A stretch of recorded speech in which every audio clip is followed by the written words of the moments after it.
Hi everyone, welcome to समझो learning. This is Rohit Dagar.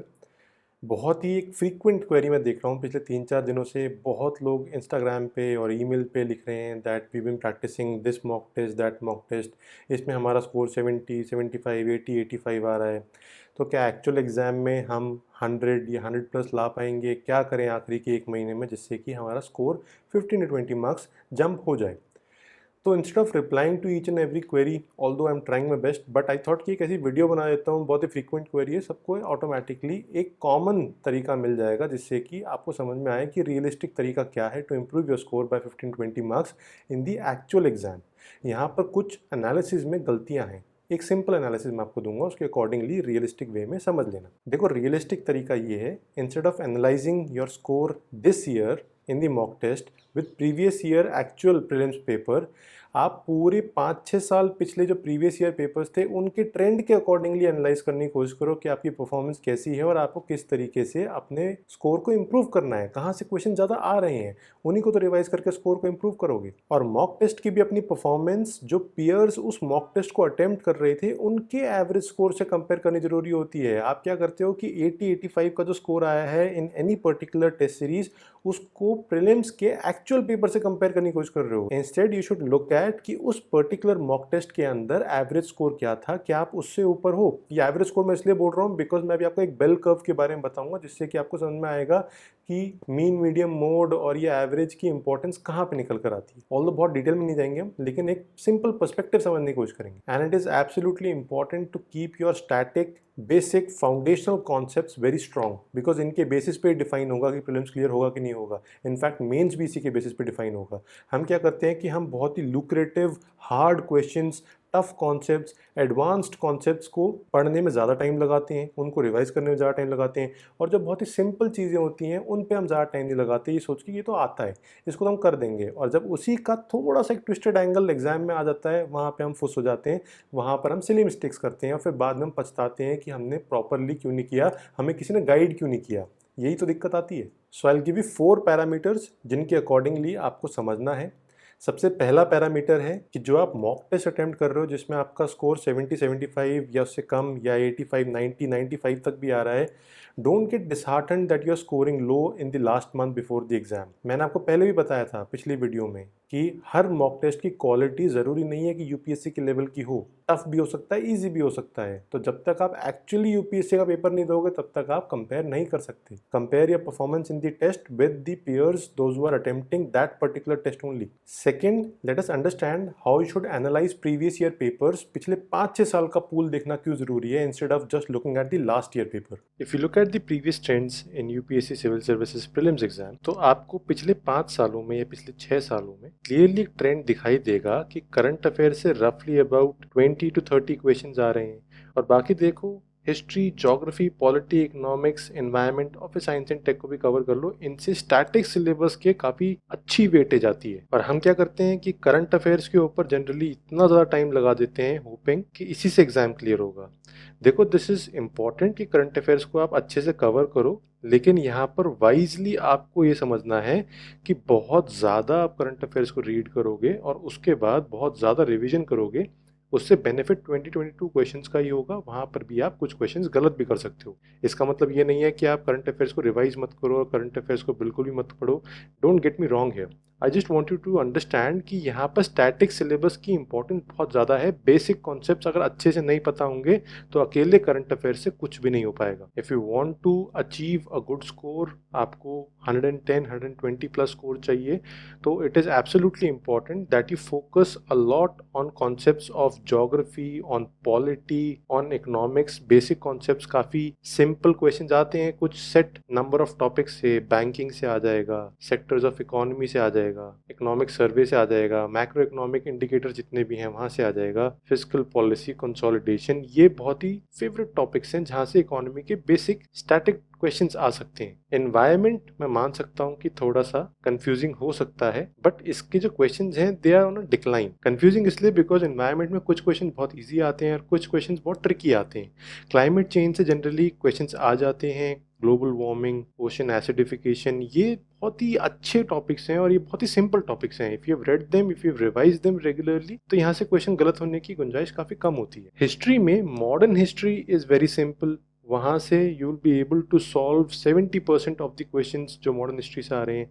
Ancient और medieval में हो सकता है कि आपको दिक्कत आए, आर्ट एंड कल्चर में थोड़ी दिक्कत आए, लेकिन वो मुश्किल नहीं है, वो सिर्फ रिवाइज रेगुलरली करना एक डिमांड करते हैं। Overall it is manageable. So I would suggest you that you regularly revise your static portion thoroughly, और जिस वेटेज में क्वेश्चन आ रहे हैं उसी वेटेज में आप टाइम स्पेंड करो। सिर्फ 2019 के भरोसे मत भागो कि किस टाइप के क्वेश्चन आए थे, किस टॉपिक से क्वेश्चन आए थे, उसी को मैं पढ़ता रहता हूँ या पढ़ती रहती हूँ। ट्राई टू अंडरस्टैंड पिछले 6 साल में क्या पैटर्न रहा है, और उस 6 साल के अकॉर्डिंगली एक सिमिलर ट्रेंड है जिसके अकॉर्डिंगली आपको सब्जेक्ट को वेटेज देनी होती है, रादर देन इंडिविजुअल टॉपिक्स के पीछे नहीं भागना है। So if you want to improve your score, इतना आप मैनेज करो that you should be above average in all the subjects. Above average होने का मतलब ये है कि ज़रूरी नहीं है कि आप सभी सब्जेक्ट्स में चैंपियन हो। आप ओवरऑल सभी की अगर एवरेज देखोगे, वहाँ पे आप थोड़ा बेटर हो सकता है कि आप हिस्ट्री में पुअर हो, एंशिएंट हिस्ट्री, मिडिल हिस्ट्री, हो सकता है कि आप पॉलिटी में बहुत स्ट्रांग हो, लेकिन जब सबकी एवरेज ली जाएगी you should be above average. Same is with current affairs.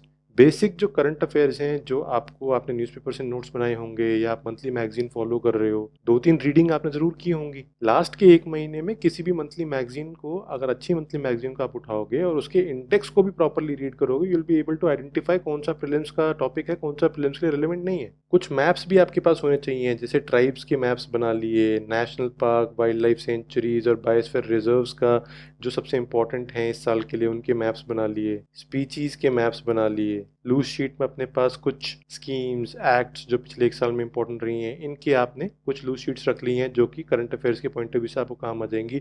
उसका कुछ एक स्टैटिक पोर्शन है, उसको आपने थर्ली रिवाइज कर लिया, वो पॉलिटी में आपके काम आ जाएगा। जो ऑलरेडी आपने पढ़ा हुआ है उसको रीफ्रेज करने की जरूरत है, rather than running after new topics at this point of time. So overall my suggestion would be that it is easier to identify your trouble spots, weak areas in geography, polity, economy, environment and history. Science and tech पे आप focus बिल्कुल भी मत करो, because science and take current affairs के point of view से जितना हो जाएगा उतना बहुत है। 6-7 क्वेश्चन अगर आने हैं, उसमें से अगर आप कॉमन सेंस से भी 3-4 क्वेश्चन कर रहे हो, तो बाकी के 3-4 क्वेश्चन के लिए आप थोड़ी 10 दिन वेस्ट करोगे। जितना करंट अफेयर से साइंस एंड टेक समझ में आ रहा है उतना बहुत है। बाकी सबकॉन्शियस में, कॉमन सेंस से जो समझ में आया एग्जाम में उतना कर लेना, that is enough. Focus more on the core subjects जो यहाँ पर बाकी सब्जेक्ट्स मेंशन्ड हैं, history, geography, polity, economy and environment. और एडवांस लेवल के टॉपिक्स पे ज़्यादा टाइम स्पेंड करने से अच्छा जो बेसिक और जो मीडियम लेवल के टॉपिक्स हैं उनको थरली बार बार रिवाइज करो, बिकॉज ऐसा हो सकता है कि क्वेश्चन अगर टफ आ भी गया, उसमें 1-2 ऑप्शन ऐसे होंगे जो कि ईजी टॉपिक्स अच्छे से रिवाइज कर रखे हैं, तो आप एलिमिनेट कर पाओगे।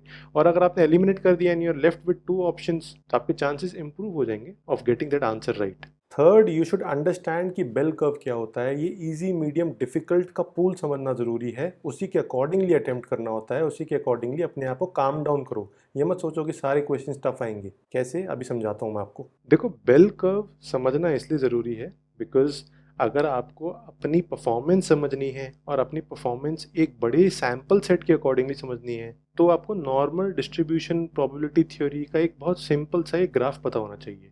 मैं ये नहीं कह रहा कि इसको आपको याद रखना है, सिर्फ ये समझो कि बहुत बड़े सैम्पल सेट में जनरली बेल कर्व ज़रूर बनता है। बेल कर्व क्या होता है कि अगर मैं एक्स एक्सिस पे स्कोर ले रहा हूँ और वाई एक्सिस पे नंबर ऑफ स्टूडेंट्स ले रहा हूँ, तो क्या होगा कि हमारे एक्स एक्सिस पे कट ऑफ लेट्स से यहाँ पर हमारी जा रही है 100 मार्क्स, तो आपको दिखेगा कि इस 100 मार्क्स के आसपास बहुत सारे लोग हैं, 80 to 120 की रेंज में बहुत सारे लोग आ रहे हैं। कोई भी अच्छी टेस्ट सीरीज होगी, वहाँ पर जनरली हमें कंफ्यूजन ये होती है कि हमारा 70-75 स्कोर आ रहा है, 80 स्कोर आ रहा है, और हम कंपेयर करते हैं उसको एक्चुअल एग्जाम से। Is it enough? We have to compare it to the average score of students in that particular test series, कि बाकी लोगों से, चाहे कितना ही बड़ा सैंपल सेट हो, उन लोगों से मेरा कितना कंपैरिजन रहा है, उनसे मैं ऊपर हूँ कि नीचे हूँ। जो एवरेज स्कोर है उससे मैं ऊपर हूँ कि नीचे हूँ।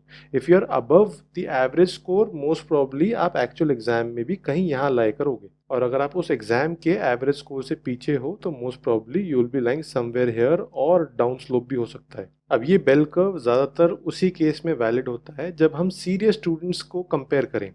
बहुत सारे बच्चे ऐसे होंगे, लाखों बच्चे जो कि यहाँ पर कहीं पे आएंगे जिनका स्कोर 0 से लेके या इनफैक्ट नेगेटिव से लेके 20-30 के बीच में होगा।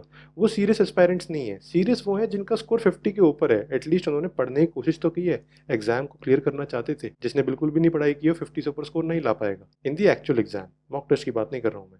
इसीलिए it is important to understand, अपनी एंग्जाइटी को काम डाउन करो, ये बात को समझो कि आप मॉक टेस्ट को उसी मॉक टेस्ट में बाकी एस्पायरेंट से कंपैरिजन करो, rather than comparing that mock test score to the actual exam. जब एक्चुअल एग्जाम में आप जाओगे 15 से 20 मार्क्स का जंप देखने को मिलेगा, provided that you practised a decent mock test जिसमें आपका स्कोर अगर 75, 80, 85, 90 आ रहा है तो आप 15-20 मार्क्स जंप करोगे इन द एक्चुअल एग्जाम। अब वो 25-30 कैसे करोगे उसके लिए आपको रिगरस रिवीजन चाहिए।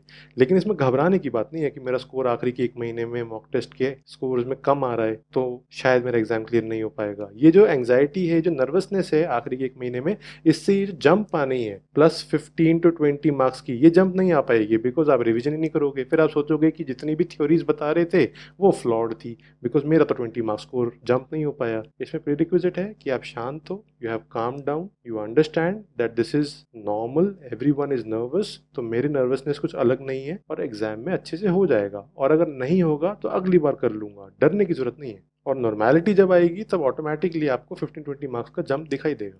The same analysis can be drawn अगर हम एक्स एक्सिस पे डिफिकल्टी लेवल ड्रॉ कर दें ऑफ अ क्वेश्चन, और यहाँ पर हम नंबर ऑफ क्वेश्चंस को प्लॉट कर दें वाई एक्सिस पे, तो वी कैन सी कि जनरली इजी जो क्वेश्चंस हैं वो कम होंगे, डिफिकल्ट जो क्वेश्चंस हैं वो कम होंगे, और मीडियम लेवल के क्वेश्चंस आपको ज़्यादा दिखाई देंगे। ओवरऑल जो टेस्ट होगा वो मीडियम ही होगा। 50% डिफिकल्टी लेवल हो सकता है यूपीएससी इसको थोड़ा बहुत चेंज कर दे कि 50% की जगह 40% डिफिकल्टी लेवल कर दिया है, या हो सकता है कि 60% डिफिकल्टी लेवल कर दिया है। जब 40% डिफिकल्टी लेवल है तो कट ऑफ आपको दिखाई देगी कि 110 के आसपास चली गई है, और अगर 60% डिफिकल्टी लेवल है तो कट ऑफ आपको 98 या 100 के आसपास दिखाई दे जाती है। उससे ज़्यादा यहाँ पर ड्रिफ्ट नहीं होगा। तो कभी भी जब आप कंपैरिजन करो तो पिछले 5-6 साल का कंपैरिजन करो, और ये भी मान के चलो कि इस साल कुछ भी हो सकता है। तो ज़्यादा एनालिसिस में ना घुस के बी कॉन्फिडेंट कि जितना आपने पढ़ लिया है उसके हिसाब से you have to give your best shot, जो होगा वो देखा जाएगा। यू शुड बी सेटिस्फाइड कि मेरा रिवीजन अच्छे से हुआ है, मैंने तैयारी अच्छे से की है, और इससे अच्छा एग्जाम में इस अटेम्प्ट में नहीं दे सकता था। That is enough. And the last would be fourth जो पैरामीटर में देखना है कि गेस वर्क कैसे करना है। यहाँ पे बहुत लोग कंफ्यूज होते हैं कि तुक्के मारने हैं कि नहीं मारने।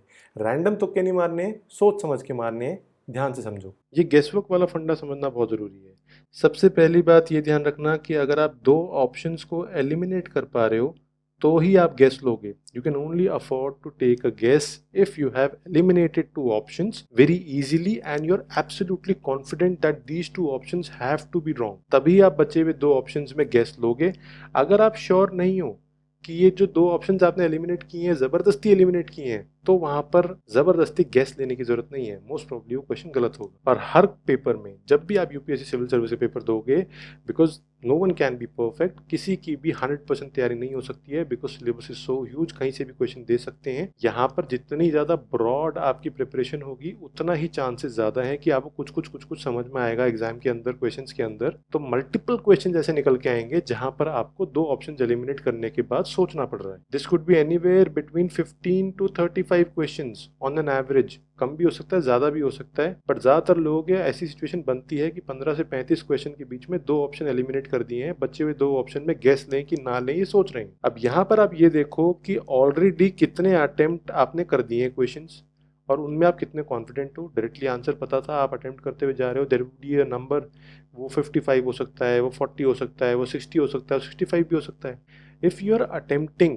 डिसेंटली बिना गेस किए, आप 70 अटेम्प्ट कर रहे हो, 72 अटेम्प्ट कर रहे हो, तो बचे हुए आपके 15-20 क्वेश्चंस में से आप जिनमें बहुत ही इजीली कुछ गेस ले सकते हो, लॉजिकली डिराइव कर सकते हो, उनका आप गेस ले लो। Don't try to attempt all the questions in that case because negative marking होके आप नीचे आ जाओगे। If your score is low, अगर आपका अटेम्प्ट कम बन रहा है, लेट्स से 40 क्वेश्चंस, 45 क्वेश्चंस, और आपको 30-35 क्वेश्चंस में 2 ऑप्शंस में दिक्कत लग रही है, तो आपको इतना तो गारंटीड पता होगा एग्जाम में that 45 correct questions would lead you nowhere.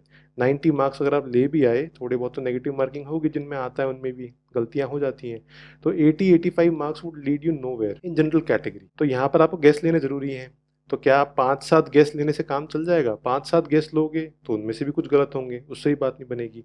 अगर ऐसी सिचुएशन बनती है that you have about 30 questions जहां पर आप गेस ले सकते हो दो ऑप्शंस के बीच में, तो आप उन 25 टू 30 क्वेश्चंस में गेस लोगे। प्रोबेबिलिटी ये है that you have two options, या तो सही होगा या गलत होगा, 50-50% चांसेस हैं। तो 15 क्वेश्चंस आप सही कर दोगे, 15 क्वेश्चंस आप गलत कर दोगे, ये पॉसिबिलिटी हो सकती है। जो सही किए हैं उसमें तो आपको 30 मार्क्स मिल जाएंगे, और जो आप गलत कर रहे हो उसमें आपको 10 मार्क्स की नेगेटिव मार्किंग हो जाएगी। तो नेट अगर आप देख रहे हो you would get about 20 marks. ये एक डिफरेंस बना सकता है आपके स्कोर के अंदर। ऐसा भी हो सकता है, मैं आपको एक डिस्क्लेमर दे रहा हूँ, जनरली 20 मार्क्स का नेट सोच के हम अटेम्प्ट करते हैं, ये लक के ऊपर डिपेंड करता है। प्रोबेबिलिटी हमेशा एक बड़े सैंपल सेट में देखी जाती है। 30 क्वेश्चंस में सैंपल सेट बहुत छोटा होता है, प्रोबेबिलिटी माइट नॉट वर्क 50-50 वाली। ऐसा भी हो सकता है कि आपके 25 ठीक हो जाए, 5 गलत हो जाए, किस्मत जोर दे रही थी, भगवान ने साथ दे दिया। ऐसा भी हो सकता है कि 25 गलत हो जाए और 5 सही हों, आप बिल्कुल ही कट ऑफ क्लियर नहीं कर पाओगे।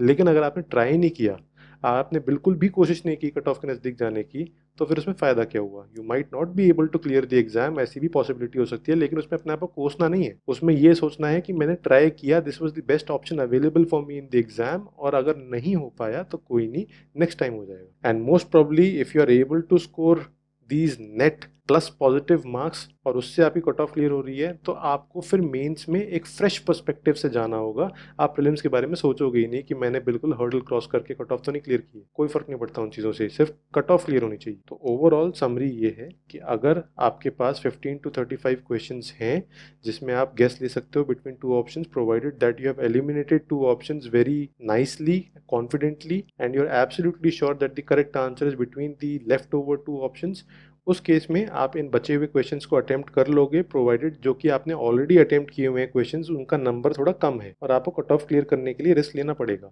अगर आप अच्छे खासे अटेम्प्ट करके बैठे हुए हो तो आप सेलेक्टिवली ही गेस करोगे, बिकॉज आपको डर इस बात का होना चाहिए उस टाइम पे कि नेगेटिव मार्किंग से आप कट ऑफ के नीचे ना आ जाओ। तो जैसे मैंने पिछली वीडियो में बताया था कि अपने मन में एक रेंज लेके जाना, that I want to attempt between 60 to 70 और 70 टू 90 और 80 टू 95, एक रेंज अपने मन में लेके जाओगे। जनरली रेंज मैंने जैसा देखा है लोगों की एक्यूरेसी 70% के आसपास होती है, 70-75%, और वो रेंज जनरली अपनी 75 टू 90 क्वेश्चन रखते हैं on an average. It could vary from person to person but generally ऐसा होता है। तो उस रेंज के अंदर रहने के लिए आपको कितना गेस वर्क करना पड़ रहा है वो आप एग्जाम में डिसाइड करोगे। राइट, सो आई होप कि आपको समझ में आ गया होगा कि आपका स्कोर ठीक है कि नहीं है। 75, 80, 85 स्कोर आ रहा है, घबराने की ज़रूरत नहीं है। एक्चुअल एग्जाम में जब जाओगे, अगर आपने प्रॉपरली रिवीजन किया है, 15 टू 20 मार्क्स मिनिमम इम्प्रूवमेंट दिखाई देगी, provided that you are a serious student, sincere student, और प्रॉपरली अपनी चीज़ों को पढ़ रहे हो, रिवाइज कर रहे हो। एंड आई एम श्योर अगर आप 75, 80 या 90 के आसपास पहुंच गए हो तो आप सिंसियरिटी तो आप में है, आप एग्जाम को क्लियर करना चाहते हो, नहीं तो आप 40 भी क्लियर नहीं कर पाते।